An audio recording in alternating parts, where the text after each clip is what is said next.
If you open a bad, dirty club in Manhattan, and Jews go there on Friday night and smoke and drink and go with people they're not supposed to be even talking to, and they go and commit sins, and there are abortions, and there are drug addicts, and there's so many problems comes from that, Chilulei Shabbat, and everything you can imagine. The person, that Jew that opened that club, even if he's dead already, and his children got it, or someone else bought the club, it's not his club anymore, is still being punished for every sin that every Jew and every Gentile commit in that club forever, as long as this club is standing. Even if someone else bought it. Remember, even if, let's say, the father died, the son doesn't want to own a club in Manhattan. He sold it to Tony from Bay Ridge. Tony, Italian guy. And Jews continue to go to that club and commit sins. The one that started the club still being punished for everything that takes place over there. DJs that make big parties, and people came to that party on Shabbat, all the Jews who desecrated Shabbat in that club, the DJ has to pay for everyone as well, not just the owner of the club. The DJ and the barman and everyone who organized the party, they're all partners to the crime. But not only that, if the night that the DJ attracted 2,000 people to come to the club because it's a famous DJ, and 2,000 people came, and let's say 100 of them were Jews, and 20 of those Jews met a non-Jewish person over there and had a relationship now.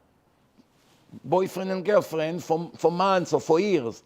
Every time they commit a sin, goes to the account of that DJ. It could be 2 years later. The DJ forgot about that party.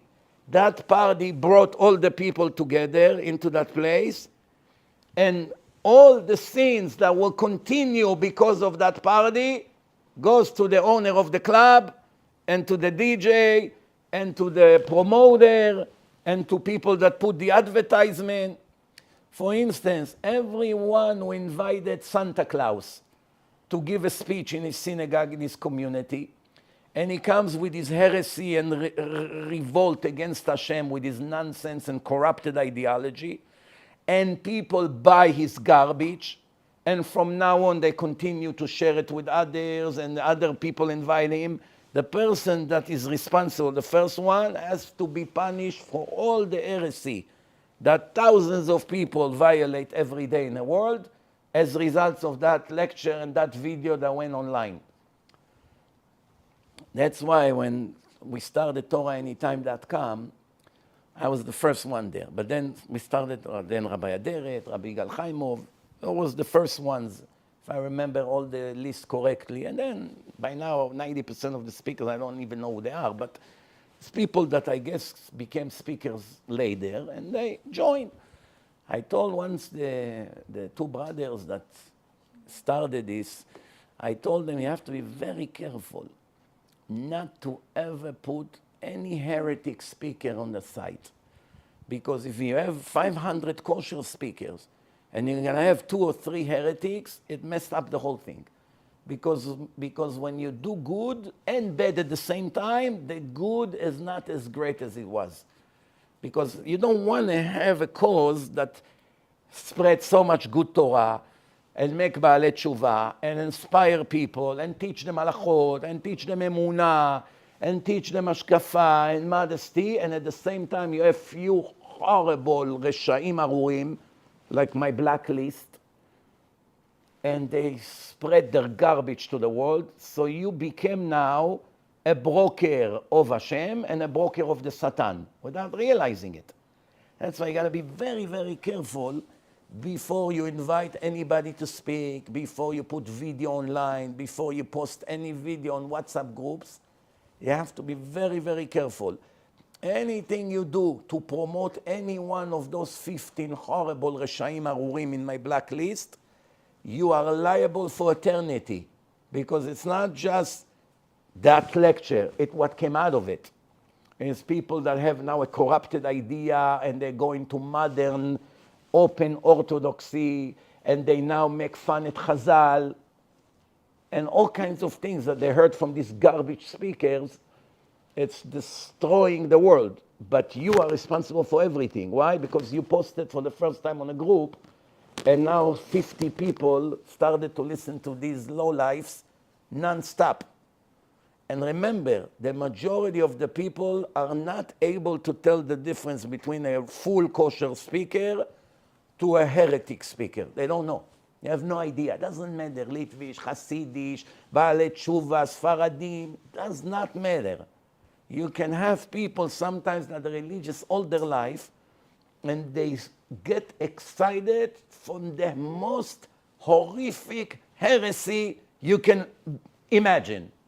Hard to believe. I'm telling you, there's one rabbi, he's a friend of mine for many years. One time he heard that I'm against this Santa, the heretic. He called me up. He said, what do you have against him? I said, nothing personal. Never met him in my life. Never spoke to him one word. Never been in the same room with him. I wasn't ever in a place that he was. Nothing personal. He never spoke one word against me.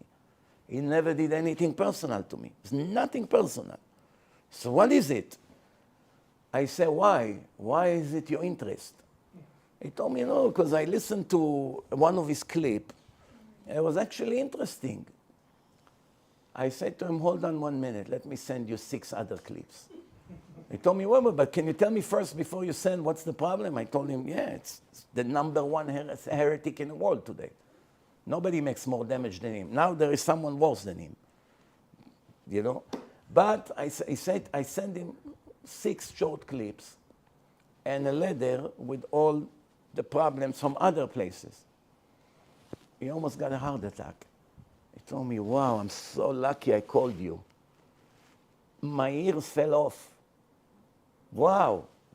How can it be that I even 5 minutes listened to such a heretic person? I told him, you see, if someone like you fell into this, what happened to the public out there? I have no idea. They just think, interesting or not.